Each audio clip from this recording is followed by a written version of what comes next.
ED has finally managed to get Hassan Ali's custody. Remember, his bail was cancelled and he was remanded to the custody for 4 days. The Supreme Court has stayed the trial, and the ED, in fact, remember, moved the Supreme Court seeking cancellation of his bail.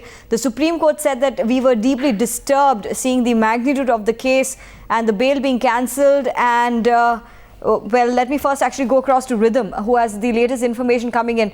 Rhythm, it seems to be a big victory actually for the ED, who's finally managed to cancel Hassan Ali's bail. Absolutely, Harishri. What we saw in the court was the Solicitor General appearing for the Enforcement Directorate made a very strong case for cancellation of the bail. In fact, he went ahead and said, we want his custody. The trial court was completely erroneous in going ahead and granting him bail. Look at the facts before us. He's actually been accused under the Prevention of Money Laundering Act, and yet the trial court, the judge, believed that he should be granted bail. This is ridiculous. In fact, he made a complete analysis of the trial court judgment. He said, the trial court said, how could he have made $8 billion according to the forged passport cases? That's one argument that was given before the trial court, and to make sure that it looked ridiculous, the Solicitor General kept repeating it. He said, how could the trial court actually believe that it's the fake passport case that we are looking at? Secondly, the Solicitor General appearing for the Enforcement Directorate said it's very clear he has 3 bank accounts. If we don't get his custodial interrogation, we will not get details of those bank accounts. In fact, when we asked Hassan Ali, when he was speaking with us, we asked him about his Swiss bank accounts, and he simply said, I have no bank accounts after 2000 in Switzerland. That being the case, if we don't get his custodial interrogation, it will be hugely harmful to this case. There will be no use having this case being heard in the Supreme Court if we cannot get his custodial interrogation.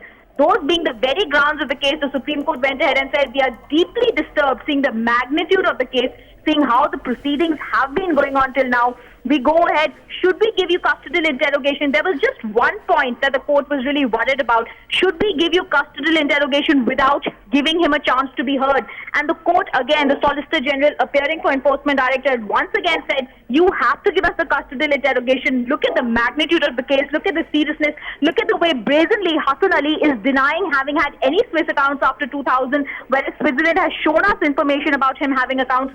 Keeping all these factors in mind, you have to go ahead and give us his custodial interrogation. In fact, the custodial interrogation was actually asked for a period of 3 days. However, it was later increased to 4 days of custodial interrogation. This really means that the Enforcement Directorate now, after the Supreme Court passed an order saying they will get his custodial interrogation for 4 days, keeping the magnitude of the case in account, keeping the fact into account, this is a case they're deeply disturbed with. Hassan Ali will be facing custodial interrogation finally by the Enforcement Directorate.